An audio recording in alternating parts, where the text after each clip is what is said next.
Kinshasa na biso.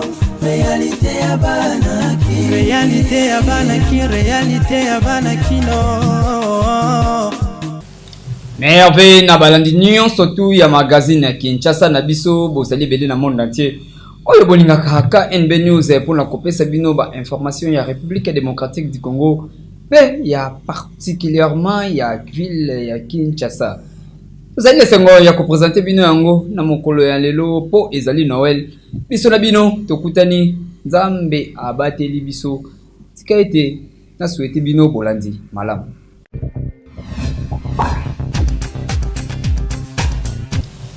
Seni azali ko continuer ko publier provisoirement ba résultat ya l'élection oyo uté ko salema. Awa le 20 décembre na République démocratique du Congo. Kasi ba province nde aibina ko publier capitale Kinshasa et tikali nanu mikolo oyo ezali ko ya pona ko publier yango. Awa naka NB to pesibino élément oyo ya publication oyo esalemaki mokolo ya dimanche 24 décembre 2023. 193, c'est le total de votes comptés. En tête, Tshisekedi Tshilombo Félix vient avec 160 657 voix, soit 74,3%, suivi de Moïse Katumbi Chapoué, 35 842, soit 16,6%. Rajabou vient avec 8141, soit 3,8%. Martin Fayoulou, 3209, soit 1,5%. Suivi de Délice Sanga, 0,3%. Massalou 0,3% et Denis Mukwege 0,3% et Baende Jean-Claude. Eric Izami, tu nous rejoins. Quand je regarde ces résultats, je prends la tête des listes. Hein. Les autres, on se le voir sur l'écran. Il y a deux personnes qui surprennent quand même.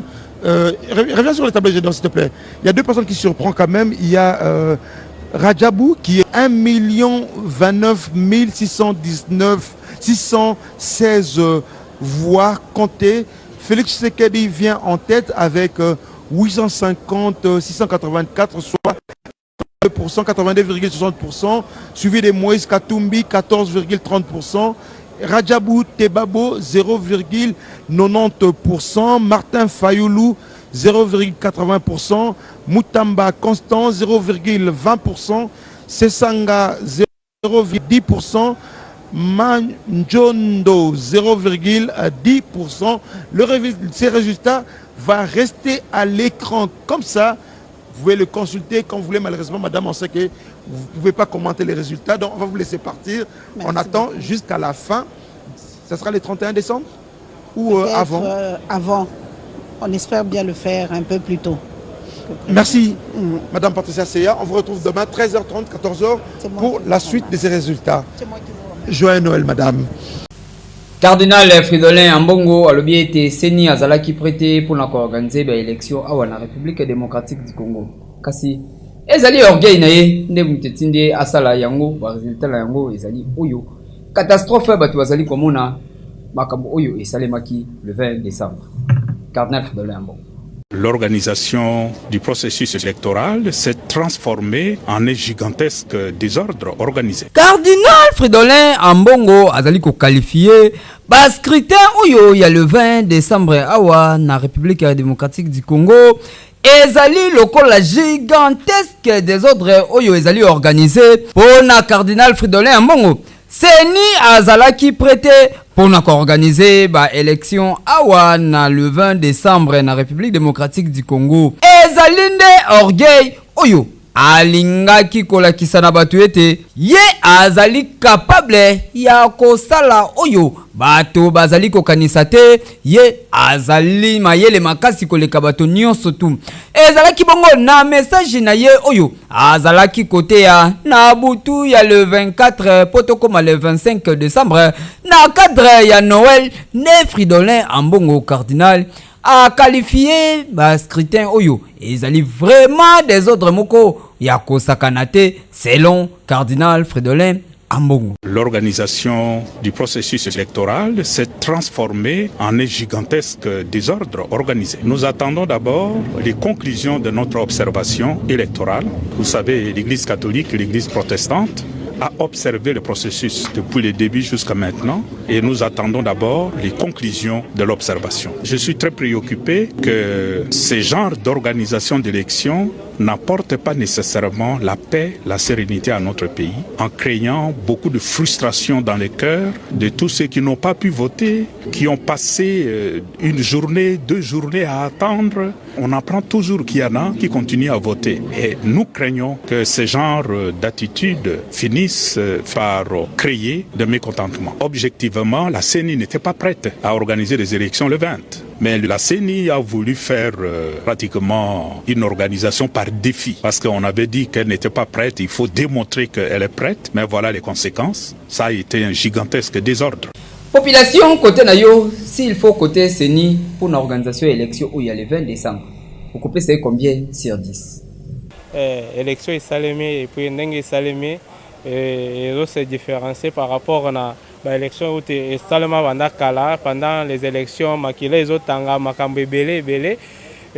Deuxième raison, il y a satisfaction nanga eza pour na date où il va pesa qui va retenir yango ba sali yango pour ceux qui ba sala na date wana te lingaki ozala au profit ya ba ennemi ya mboka où baza na posa mboka ezala diviser.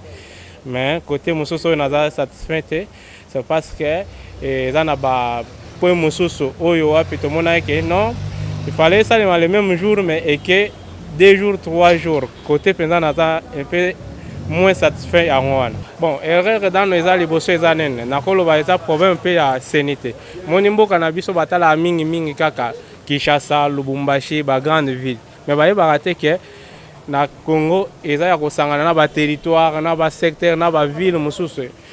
Problème ezanen ba dirigeant ko ba kozwa chance ya ko diriger mboka o. Faut ba yeba nano ndenge nini ya ko relier ba province ya ko relier ba territoire ya ko fongola banzela partout. Oyo ko permettre que na ba occasion ya boye ba dans la isusu na difficulté te ya ko sala déploiement ya ba matériel na bango. Et comme na difficulté oyo parce que ba avion ezo comme na ba grande ville. Mais pour pas déployer le matériel comme on a mboka et comme problème nzela ezate très ezate bateau ezate mutuka ezate il faut pas même na vélo pe moyen côté ezate nzela ikatana. Alors ceux qui ba dirigeant ba vraiment conscience na bango ba fongoli banzela. Je crois qu'il y a ba occasion ba prochaine occasion il y a ba élection autorisation na ba difficulté ote. Moïse Katumbi apesi $1 apesa bagene oyo baosa mosala na seni tumba na quartier mapane na kingasali biso population biso bahabitant ya quartier toza na bapreuve na bavideo oyo tokangaki bango bakati mbango masasi kuta ebetamaki service ya renseignement ye oyomona Kabamba baavote Moïse Kabamba on va changer président on changer président na ba candidat député mususu mais Kabamba kaka c'est-à-dire balie mbongo po ba misa Kabamba député national biso dénonçant biloko ekoya na maboko ya population te.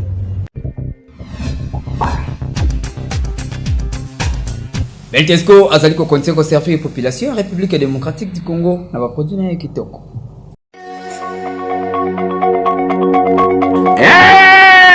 Mayonnaise mayo ezali mayonnaise kitoko pimbo esalami pona mabota nyonso mayonnaise mayo bazali kobenga yango na Kinshasa supu ya baangelu. Beltesco une fois de plus comme mesano qualité ya produit kitoko babengi mayonnaise mayo. Tala to éliminer une fois de plus mayonnaise ya 1 litre na ba yango mayonnaise ya ma famille oyo kangisa masolo. Mayonnaise mayo esengi koyeba ke ekoki ko accompagner bino tangu ya ba petit déjeuner na bino to pe ba repas en famille. Papa, maman, elenge mwasi elenge mobali tala soki basengi yo mayonnaise konyokwama na yo lisusu te, kende kaka mbala moko loba na boutique ozali koluka nde mayo yango bomonaka so ozali kotambola Kinshasa to Congo mba bali kokoma poulet mayo yango ezali mayonnaise oyo. Donc polia soso ya kitoko esengeli kaka mayonnaise mayo na ba supermarché partout au kokuta yango avec un partenaire idéologique toujours Gouya kitoko elengi na munoko mokili mobimba esepela na Gouya mayo polia taba kotumba esengeli kaka mayonnaise mayo polia ngulu ya moto esengeli kaka mayonnaise mayo makayabo bakali na kitoko mayonnaise mayo anniversaire mariage na yo eloko nyonso kosala mayonnaise mayo koyi kozanga te. Beltexco asalaka maseki te. Beltexco mokonzi ya baproduit ya qualité botala bamemeli bana ya RDC mayonnaise mayo avec un partenaire idéologie Kinshasa mobimba ekomi kaka mayo na mayo lokola bazali kobenga yango mikolo yo supu ya baangelu elenge wapi ekeyo. Oui. Armée ezali commettre en garde Nyota TV pe ba média mususu oyo depuis un certain temps bazali ko diffuser ba message oyo ekoki ko kabola armée ya République démocratique du Congo. Exactement nzela ya message oyo porte-parole ya ba force armée ya République démocratique du Congo ekenge autaki koloba.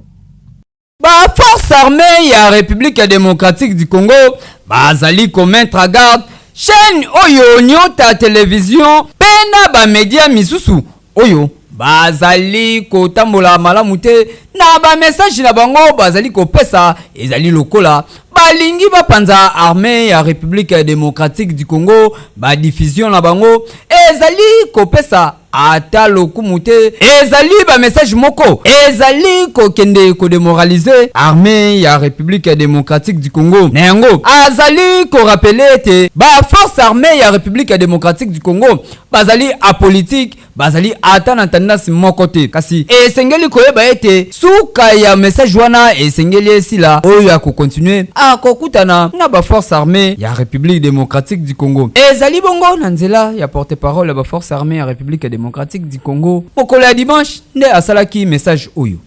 Depuis un certain temps, Nyota Télévision et certains autres médias à la solde de l'ennemi diffusent des informations montées de toutes pièces par ces derniers pour déstabiliser, démoraliser et diviser l'armée, les forces armées de la République démocratique du Congo, tout en rappelant le caractère apolitique de l'armée, demande à ces médias de s'abstenir d'intoxiquer les militaires et de mêler les FARDC à des fins politiciennes. Si cette situation persiste, les forces armées de la République démocratique du Congo s'estiment dans le droit de prendre des dispositions qui s'imposent pour faire appliquer la rigueur de la loi. Les forces armées de la République démocratique du Congo demandent en outre à tous les militaires de continuer de remplir loyalement leurs devoirs régaliens et à l'opinion d'éviter de prêter attention aux informations distillées par ces médias complices des ennemis de notre pays, destinés à distraire le peuple congolais et son armée. Le chef d'état-major général des forces armées de la République démocratique du Congo, le chef de la maison militaire du chef de l'État et toutes les autorités militaires de notre pays assument avec responsabilité, chacun dans sa sphère d'action, les charges leur confiées par le président de la République, Félix Antoine Tshisekedi Tshilombo, chef de l'État, commandant. Aussitôt, message et Selemi, ADG, ya Nyota TV, Frédéric Chitenge. Azangi malobate, et sikanini a de mentir, message oyope à l'obiete. Ba message oyo ezali kotambola ezali plus diffusé na ba réseaux sociaux ezali alo kuta makasi oyo bazali kokosela Nyota TV makamo. Tolala. Depuis un certain temps, Nyota Télévision et certains autres médias à la solde de l'ennemi diffusent des informations montées de toutes pièces par ces derniers. Babi komela mwanza ya ba réseaux sociaux oyo tala ndenge ekomi kolukela bashani yangani makambo awa na République démocratique du Congo na ba force armée ya République démocratique du Congo pardon bato oyo ya mitema mabe ne ba publiaki ba article moko ba créer chaîne ya lokuta na kombo ya Nyota TV et sikanini bazali ko publiaka ba message oyo e kokipe ko démoraliser armée ya République démocratique du Congo na yango lokola administrateur ayokaki message oyo porte parole ya force armée ya République démocratique du Congo asalaki aussitôt ayoki aleki mbala moko pona ko réagir na tina koloba ete ba chaîne yango ezali na yango ya lokuta ezali Nyota TV nde bazali ko diffuser yango. Frédéric Chitenge alobi boye.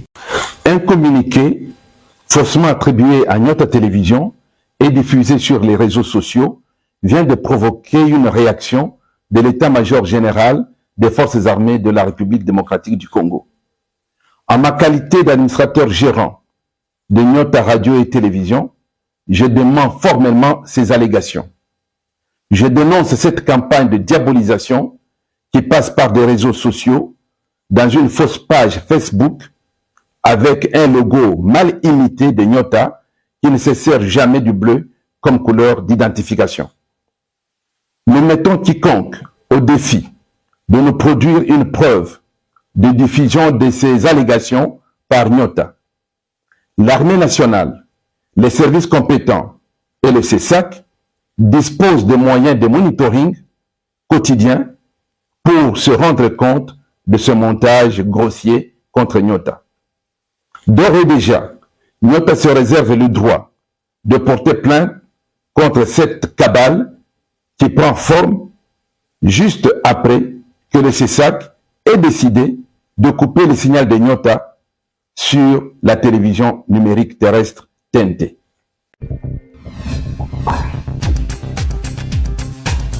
Banzele bele na vila Kinshasa ezali ya kobeba makasi yango nde ezali kokoze ba embouteillage awa na ville ya Kinshasa eti awa na pompage mawaple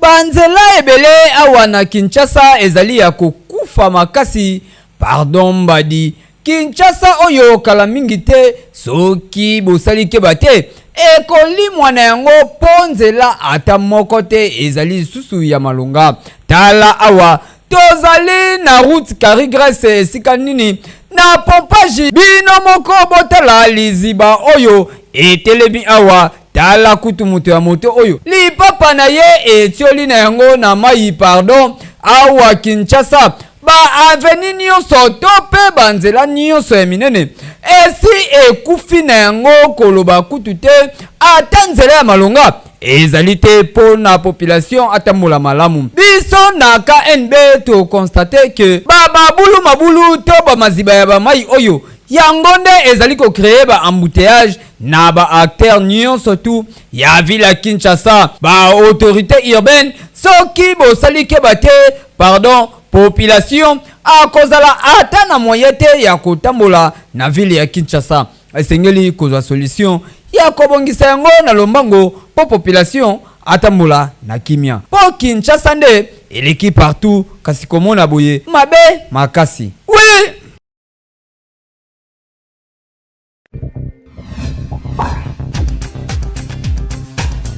Jamais rata awanaka NB TikTok ya moko na lelo yango. Excusez na ndenge mabete. Omoni komona ba parents na ye. Yango tende za assurance. Po ye moko amona ba parents 9 mois après. Tango abotami da moni bango. Ozo mona net ajo komi na moso to bito zongo lokwa ba étude. Eza lokwa 6e des humanités, année terminale. Yo fo lukaka mobile wa robalo mbala moko. Yo za suna tina luka mobile ba qualité. Jérémy. Oh age c'est pour ça ni. Oh. Ba 32 ans na moni la ko. Bopil pardon. Merci pour vos alaki ebele ya kolanda édition ya KNB News ya mokolo na lelo. Azalaki na esengo makasi ya ko présenter bino surtout. Lelo ezali mokolo ya Noël pour na ba chrétien. Ngai na bino to mona ni bongo mikolo oyo ezali koya. Magazino